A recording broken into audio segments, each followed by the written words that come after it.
Hello প্রিয় ছাত্রছাত্রীরা, পিয়া teaching ক্লাসে জানাই তোমাদেরকে অনেক অনেক স্বাগতম। আজ আমি তোমাদের বনগতা গুহা যে শ্রী গোবিন্দকৃষ্ণ মোদকের রচিত সেই পদ্যটি পড়াবো। তোমরা কিন্তু মন দিয়ে অবশ্যই শুনবে এবং এটি বলে দিই, এটি শ্রী গোবিন্দকৃষ্ণ মোদকের রচিত চৌর চত্বারিংশী কথা গ্রন্থের প্রথম অংশ থেকে নেওয়া হয়েছে। তো চলো শুরু করি। ভিডিওটি কিন্তু শেষ পর্যন্ত অবশ্যই দেখবে।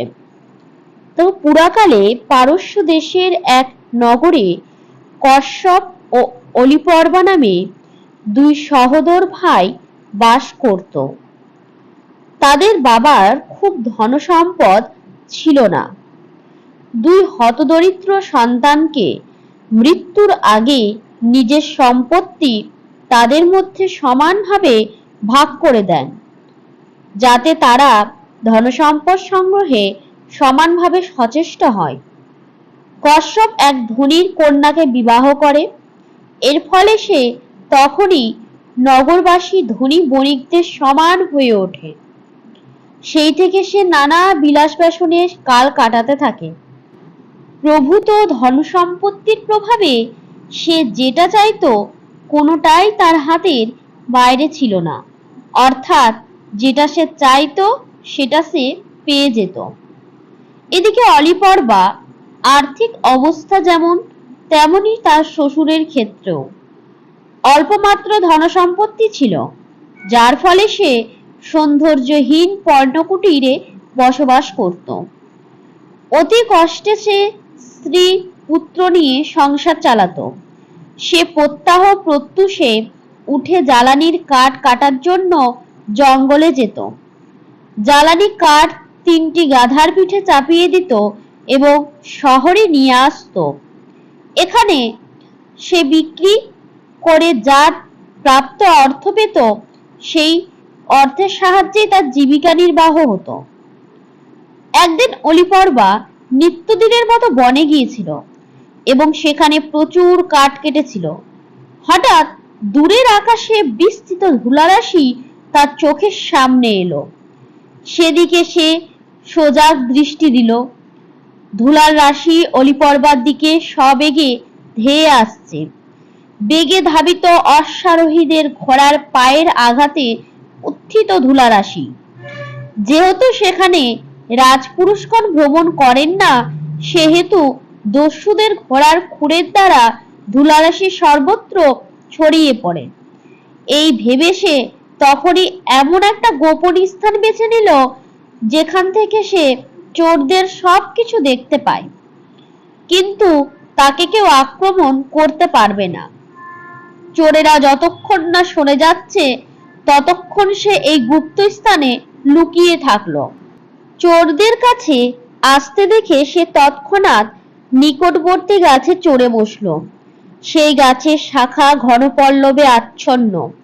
যেখানে সে বসেছিল সেখান থেকে সে সবই দেখতে পাচ্ছিল, কিন্তু অশ্বারোহীদের কেউ তাকে দেখতে পেল না। সেই গাছের খুব কাছে একটি বিশাল প্রস্তর গুহা ছিল। সেই পাহাড়ের শিখর বা চূড়া ছিল খাড়া এবং উঁচু, ফলে কোনো মানুষ সেখানে যেতে পারত না বলে তাদের যাওয়া দুঃসাধ্য ছিল। তারপর সেই অশ্বারোহীরা পাহাড়ের পাদদেশে এসে ঘোড়া থেকে নামলো। অলিপর্বা তাদের গুণে জানালো তারা সংখ্যায় 40 জন আছে। তাদের নিজের নিজের ঘোড়ার শক্ত গুল্ময়ে বেঁধে লাগাম খুলে দিল। গলায় তাদের ধানের থলে বা ব্যাগ জড়ানো ছিল। তারপর তারা সকলেই নিজের নিজের ধনরত্নপূর্ণ থলে নিল। সেই থলে সোনা রূপা প্রভৃতি রত্নে পরিপূর্ণ ছিল। তাদের মধ্যে একজন বিশিষ্টাকারের ছিল। তাকে অলিপর্বা দস্যু সর্দার মনে করল। সে পাহাড়ের সামনে এলো এবং একটি মন্ত্র পড়ল। হে পীড়নকারীদের রাজা, হে অপহরণের দক্ষ শিক্ষক, হে ডাকাতের ডাকাত, অভিবাদন গ্রহণ করুন, অনুগ্রহ করে দরজা খুলুন। এই মন্ত্র পাঠ করা মাত্র দরজা খুলে গেল। তার ফলে গুহার অভ্যন্তর স্পষ্ট হলো। সেই পথে সব অনুচর প্রবেশ করলে পরে সেই চোরদের সর্দার প্রবেশ করল এবং দরজা স্বয়ং বন্ধ হয়ে গেল। সেই চোরগুলি কিছুক্ষণ গুহার ভিতরে থাকলো। সেই পর্যন্ত অলিপর্বা গাছের শাখায় লুকিয়ে থাকলো। সে চিন্তা করলো যদি সে গাছ থেকে নেমে ঘরের দিকে রওনা দেয় তবে সেই চোরেরা গুহা থেকে বেরিয়ে আসবে এবং তাকে দেখে তারা প্রাণে মেরে ফেলবে। এই চিন্তা করে সে সেই গুপ্ত স্থানে লুকিয়ে থাকলো। সেখান থেকে প্রথমে দস্যু সর্দার গুহা থেকে বেরিয়ে এলো। গুহার দ্বারে থেকে সেই সর্দার সব সহচরকে একে একে বেরিয়ে আসতে দেখলো। তারপর সে পদ্য পাঠ করলো, হে পীড়নকারীদের রাজা, হে অপহরণীর দক্ষ শিক্ষক, হে ডাকাতের ডাকাত, অভিবাদন গ্রহণ করুন, অনুগ্রহ করে দ্বার বন্ধ করুন। এই পদ্য পাঠ করা মাত্র গুহার দ্বার স্বয়ং বন্ধ হয়ে গেল। আগের মতো এই পদ্যটি অলিপর্বা স্পষ্টভাবে শুনল এবং মন ভাবে নীরবে এই পদ্য আবৃত্তি করে কণ্ঠস্থ করে নিল। তারপর সব চোর নিজের নিজের ঘোড়ার চড়ে সেখান থেকে চলে গেল।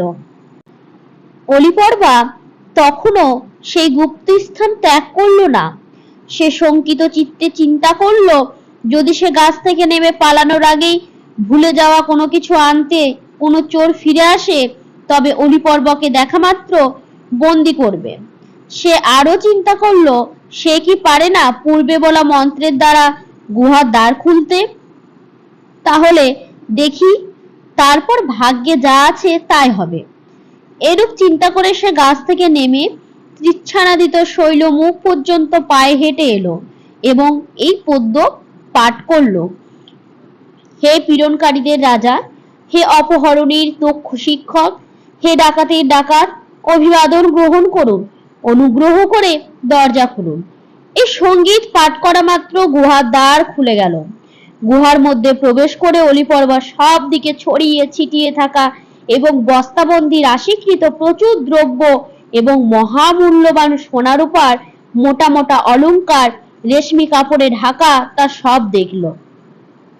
তারপর সে তার গাধাগুলো যতটা বহন করতে সমর্থ সেই পরিমাণ স্বর্ণপূর্ণ কয়েকটি মৃগচর্ম নির্মিত থলি গ্রহণ করলো। সেই বস্তাগুলোকে টানতে টানতে দরজার কাছে নিয়ে এলো। তারপর দরজা খোলার মন্ত্র পাঠ করে গুহার দ্বার খুলল। সোনা থেকে পূর্ণ বস্তা থলে গুহার বাইরে নিয়ে এসে গাধাদের পিঠে চাপিয়ে কাঠ দিয়ে তা ঢেকে দিল। তারপর সে দ্বার বন্ধের মন্ত্র পাঠ করলো। দরজা তখনই বন্ধ হয়ে গেল। তখন সে তাড়াতাড়ি পায়ে হেঁটে নগরে ফিরে এলো। এই ছিল আজকের একটা ছোট্ট গদ্য। যদি তোমাদের ভালো লেগে থাকে অবশ্যই কিন্তু চ্যানেলটিকে সাবস্ক্রাইব করে দেবে।